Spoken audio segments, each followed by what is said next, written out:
Chers téléspectateurs, bienvenue à ce nouveau numéro de votre entretien hebdomadaire. Un entretien un peu spécial que nous allons tenir à distance avec un psychologue qui se trouve au Canada. Il a été psychologue conseiller au Sénégal, au niveau des CAOSP, il nous dira dans quel CAOSP exactement, puis au niveau du Centre national de l'orientation scolaire et professionnelle. Et présentement, il est psychologue clinicien au Canada. Donc, il s'appelle Pape Ladjike Diouf, le docteur Pape Ladjike Diouf. Koromak Ndiokondial. C'est vraiment un plaisir de vous avoir à cette émission. Donc, voilà, pour amener quelques éclairages sur cette situation de crise qui secoue le monde entier. Et je suppose qu'il a secoué également le Canada. N'est-ce pas? Oui, définitivement. C'est une situation qui secoue le monde entier. Comme je dis, il n'y a pas de pays qui n'a pas été touché par la situation. C'est sûr qu'ici au Canada, ça a été comme pas mal bien géré, disons au niveau organisationnel surtout, en termes de ce qu'il y a à faire comme prévention. Mais n'empêche que ça a fait vraiment aussi des dégâts au niveau surtout des personnes âgées et des personnes qui ont d'autres maladies, des personnes qui sont plus vulnérabilisées.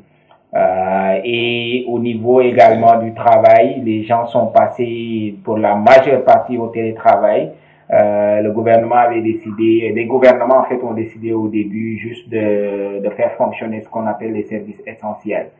Mais depuis quelques semaines, à peu près 2 semaines en tout cas, il y a un déconfinement progressif, surtout ici au niveau du Québec, il y a un déconfinement progressif. Donc voilà un peu la situation. Et puis comme tu as dit tantôt, j'ai été psychologue conseiller à Ziguinchor. J'ai fait 5 ans à Ziguinchor avant d'arriver comme maître d'application à Dakar, comme vraiment au niveau du centre national.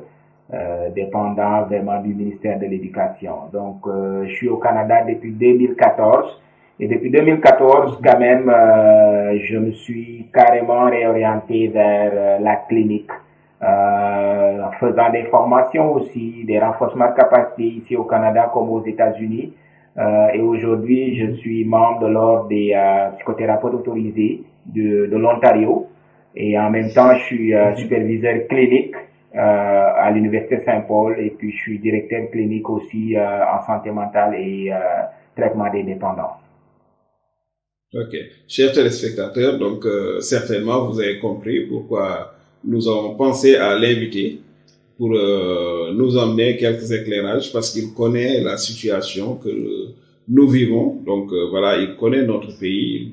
C'est un Sénégalais bon teint et qui parle bien sérère comme nous, donc qui connaît très bien voilà le secteur de l'éducation au niveau du Sénégal. Donc, mais avant de parler du Sénégal, on va parler également du Canada. Le secteur de l'éducation a été touché aussi au Canada. Oh, oui, définitivement. Les écoles avaient fermé. Il y avait une décision de fermeture des écoles. Mais comme je dis, depuis disons 2 semaines ou un peu plus, au Québec, il y a une réouverture progressive des écoles. C'est sûr que les mesures ont été prises, mais ça n'a pas empêché également tout ce qu'il y a eu comme peur, stress, anxiété de la part des parents surtout pour le retour des enfants à l'école. Les enseignants ont été très très bien formés avec un très très bon dispositif.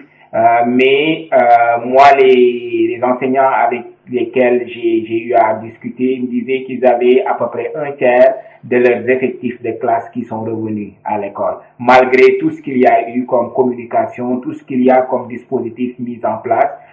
Ça montre simplement que les parents ont encore peur. Il y a de l'anxiété encore autour de ça. Et puis, c'est très compréhensible. Ok. Et comment ça va se passer pour les 2 tiers qui restent? Mais est-ce que au moment de faire les examens, ils vont tenir compte de ça ou... Oui, il y a des provinces qui, depuis le début, ont quand même décidé de fermer les écoles, de réouvrir en septembre. Mais le Québec a pris la décision de réouvrir progressivement les écoles. Mais les élèves qui sont restés à la maison, parce que depuis que les écoles ont fermé, il faut comprendre qu'ils sont passés au téléenseignement. Ok, donc les enseignants faisaient leurs cours à travers la plateforme Zoom, en tout cas les plateformes qui sont offertes. Donc le suivi continuait à se faire à la maison. Et même les enfants qui ont décidé, les parents qui ont décidé de garder leurs enfants actuellement à la maison continuent à avoir de l'appui quand même à travers disons le télétravail et puis aussi tous les outils mis en ligne pour accompagner ces élèves-là. Ok. Déjà, ça donne des idées parce que moi, je pense que nos zones urbaines, donc les zones urbaines au niveau du Sénégal, devraient peut-être s'en inspirer et privilégier davantage le télétravail. Donc, mais avec des technologies comme Zoom, comme Google Meet, comme Teams, donc qui permet d'avoir toute sa classe, n'est-ce pas? Mais exactement, mais... En tant que psychologue conseiller, est-ce que entre ces technologies-là, Teams, Zoom et la télévision carrément, qu'est-ce qui est mieux? Moi, je trouve qu'on est dans une génération qui est une génération vraiment électronique. Moi, le souci n'est pas dans, disons, l'utilisation des plateformes. Le souci pour moi est plus dans l'accès. Ok, l'accès à ce dispositif-là. Est-ce qu'on est vraiment comme bien outillé à avoir accès à ça? Est-ce que le réseau, disons, de connexion est assez fourni pour pouvoir répondre à ça? Pour moi, c'est là où se trouve le plus gros questionnement. Et puis aussi, est-ce que les enseignants en tant que tels sont formés? Parce que ce que je me suis rendu compte ici aussi, c'est que à un moment donné, les enseignants, certains enseignants étaient moins en avance par rapport à leurs élèves. Les élèves étaient beaucoup plus en avance par rapport à ces dispositifs-là, ces plateformes-là que les enseignants. Mais ça a été une co-création. Mais ce qui a fait que ça a marché, je pense, ici, c'est parce que aussi le dispositif était là. Les gens étaient bien préparés. Il y avait assez disons, de connectivité au niveau des réseaux. Il y avait également assez de matériel en place. Maintenant, la question qui va se poser au niveau du Sénégal, si on veut prendre cette option-là, est-ce que l'État a vraiment le dispositif qu'il faut pour vraiment pouvoir, disons, assurer l'effectivité d'une telle mesure. Maintenant, ce qui serait préférable, c'est que qu'il y ait, par exemple, dans la plateforme, que ça soit utilisé, si c'est une grande classe, dépendamment de comment, disons, le dispositif est fait. Ça peut être sur écran géant, s'ils n'ont pas la possibilité que chacun puisse avoir, par exemple, sur son téléphone ou sur son ordinateur, parce que j'imagine que ça peut être beaucoup plus difficile. Mais si on parvient à respecter la distanciation sociale dans les classes, que ce soit pas des classes bien bondées, on peut travailler à partir d'un écran géant, on peut travailler à partir de, disons, d'un vidéoprojecteur également. Ça aussi, c'est un dispositif que les techniciens peuvent mettre en place, je pense, définitivement. Ok. Peut-être qu'on y reviendra. Peut-être que ça va donner également quelques idées. Donc, mais déjà, au Sénégal, voilà, on va se replonger dans cette situation. Aujourd'hui, les gens devraient reprendre les classes. Pour les classes d'examen, en tout cas. Mais on a connu un petit fiasco à ce niveau. Donc, et des parents à qui nous avons parlé nous ont dit qu'ils ont beaucoup plus peur maintenant à cause de ce fiasco. En tant que psychologue, qu'est-ce que vous pensez de cela? Oui, mais la peur était déjà là. Cette reprise avortée déjà. Oui, la peur était déjà là, mais une situation comme ça va juste amplifier la peur. Pourquoi? Parce que, en fait, la peur a une fonction, c'est une fonction de protection. Donc, ce qui veut dire que la peur est il faut comprendre que c'est une émotion humaine normale. Et elle est utile dans une situation pareille. Maintenant, dépendamment de comment l'État s'organise. S'il y a un fiasco au départ, le peu qui était rassurant devient comme, disons, une source d'anxiété encore. C'est-à-dire que ce fiasco-là peut renforcer la peur et amener les gens même à tomber dans la panique, ok, qui est moins aidante, qui est moins utile. Donc, le fait que ça soit un premier essai, que cet essai-là soit un fiasco, ça peut renforcer véritablement cette peur-là et amener et encourager plus la résistance. Parce que il faut comprendre que cette peur-là, ce manque de confiance-là, crée de la résistance. Maintenant, la situation de fiasco peut nourrir cette résistance-là. Donc, on peut se retrouver avec beaucoup plus de résistance qu'on en avait avant, disons, cette situation-là de fiasco. Et elle est très compréhensible. Les gens qui sont dans cette attitude-là sont dans une attitude simplement de protection, d'autoprotection. D'autodéfense. Ouais, exactement. Ok. Mais aujourd'hui, si, par exemple, l'État du Sénégal voudrait rééditer ce coup, donc si l'État du Sénégal voudrait à nouveau faire reprendre les cours, donc pour contourner cette panique, pour contourner cette peur, voilà. Quel serait le moyen le plus adéquat déjà? Est-ce qu'il devait y avoir un travail à faire au préalable?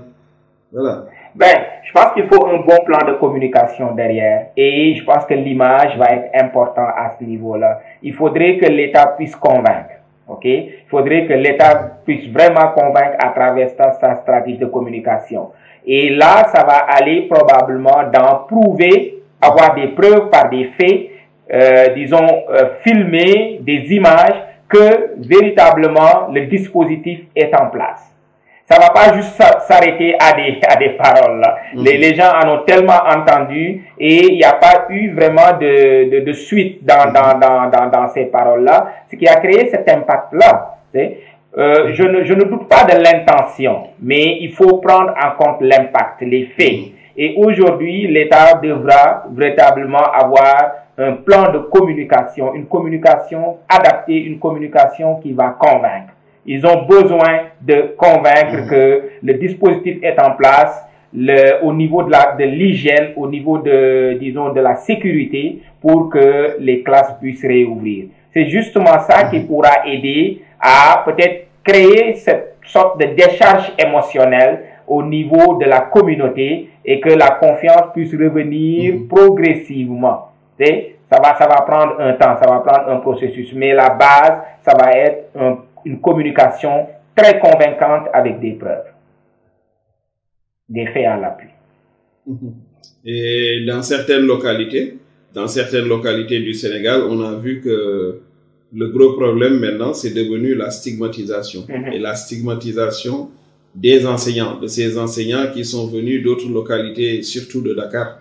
Donc voilà, pour venir reprendre les cours là-bas. Oui, mais ça... Déjà, ces enseignants-là. Oui, ça c'est lié aussi à tout ce qui tourne autour de la communication autour de cette situation-là. Il faut comprendre qu'il y a beaucoup de théories alarmistes, il y a beaucoup de théories complotistes, il y a beaucoup de fake news, comme on dit, de désinformation par rapport à la situation, qui fait que les gens, pour continuer à nourrir leur peur, continuer à nourrir leur anxiété, ils se nourrissent de ces fake news-là, ils se nourrissent de cette désinformation-là, qui fait que, on l'a vu, moi j'ai vu des vidéos où des communautés ont refusé même qu'on enterre un mort dans un cimetière. Donc c'est arrivé à ce niveau-là, c'est pour dire simplement à quel point les gens sont dans la panique.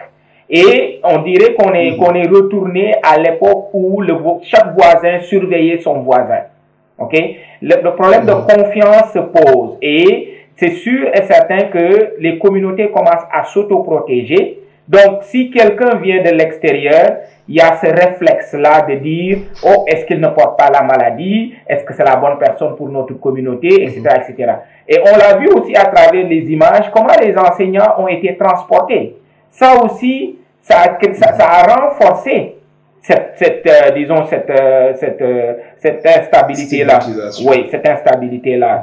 Alors, donc, tout ça, comme je dis, participe aujourd'hui à la posture, à l'attitude des communautés par rapport à cette volonté-là de l'État de réouvrir disons, les écoles. Ok, ok. Donc, on va parler de cette réouverture proprement dite, parce qu'il y a un aspect qui est souvent négligé. Donc, jusque-là, j'ai pas entendu les autorités en parler. Et on a interpellé également quelques syndicalistes, donc, à cette émission-là. Bon, mais malheureusement, les réponses ne sont toujours pas claires. Il s'agit donc du travail collaboratif. Parce qu'aujourd'hui, le plan qui était mis en place et qui peut-être sera certainement reconduit si on doit aller vers une autre réouverture. Donc, ce plan-là consiste à diviser les élèves en cohortes. Aujourd'hui, vous imaginez un enseignant qui tient sa classe d'examen jusqu'au mois de mai. On lui dit que maintenant, tu vas juste rester avec le tiers de la classe. Les 2 tiers seront gérés par 2 autres professeurs. 2 autres professeurs qui peut-être n'enseignaient pas de la même façon que lui. Ou n'enseignaient même pas les mêmes contenus que lui. Est-ce que ça peut pas poser de problème au niveau donc de la reprise? Ben, c'est définitivement, ça peut poser plein de problèmes. C'est d'un point de vue de la psychopédagogie déjà, et puis d'un point de vue également de la psychologie un peu des groupes. Ce qui arrive, c'est que ce qu'il faut comprendre, c'est que dans la tête de l'enseignant, la classe c'est un peu comme son bébé, hein. La classe c'est un peu comme son enfant. Et on a vu que d'habitude, une personne extérieure à la classe a du mal à, disons, accéder à la classe de l'enseignant. Okay? Alors, à partir de ce moment-là, si l'État veut prendre cette posture-là, il va devoir du moins s'arranger à former les enseignants à, disons, comment créer ce cadre-là.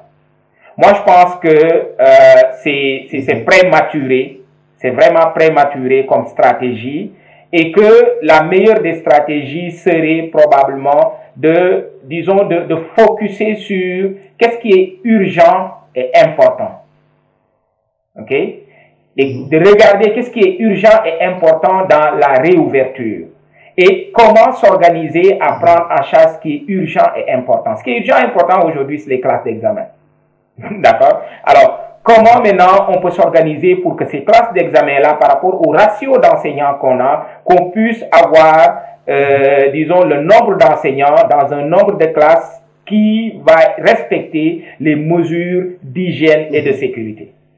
Donc, qu'on ne mette pas 60 élèves dans une classe, alors qu'on a 10-15 enseignants qui probablement peuvent donner, disons qu'on peut dispatcher et scinder cette classe-là en 3 classes différentes avec 3 enseignants différents. Mais que ça soit des enseignants qui vont prendre des cohortes, pas des enseignants qui vont juste comprendre un temps déterminé et qui vont être remplacés par d'autres. Pour moi, c'est de créer des cohortes avec le ratio d'enseignants qu'on a, mais que les enseignants puissent suivre des cohortes du début à la fin du processus. Disons qu'un enseignant de mathématiques va prendre une classe d'examen de 3e pour tout le processus. Mais si un enseignant de mathématiques doit prendre une classe à un certain niveau et puis après donner la place à un autre enseignant de mathématiques, mais déjà dans le processus d'adaptation des élèves, ça pose problème. Parce que les élèves ont besoin de s'adapter à un enseignant. Donc, tu leur demandes de faire le deuil d'un enseignant et de se réadapter à un autre enseignant avec une approche différente. Ça pose déjà un problème, je pense, au niveau même de la psychopédagogie. OK? Maintenant, l'autre problème que ça pose, c'est est-ce que les enseignants sont bien préparés à travailler en collaboration dans ce style-là, dans cette approche-là. C'est pour ça que moi, je trouve que ça peut... je trouve pas que c'est une approche, disons, gagnante. Alors, avant de... Toujours dans ce cadre-là, donc l'autre aspect, c'est également l'élève. Les élèves dans ça. Parce que souvent, on a l'habitude de le voir dans nos établissements. Parfois, vous voyez des élèves qui vous disent « je préfère tel professeur ». Donc, est-ce qu'il n'y a pas de risque également que les élèves récusent, donc des cohortes récusent des enseignants? Mais c'est clair que ça peut arriver, mais dépendamment de aussi comment l'administration s'organise dans ça, c'est-à-dire comment ils ont fait la préparation psychologique.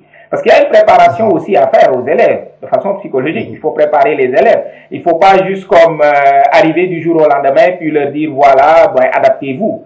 Ça ne se passe pas comme ça. Il faut une préparation dans la communication.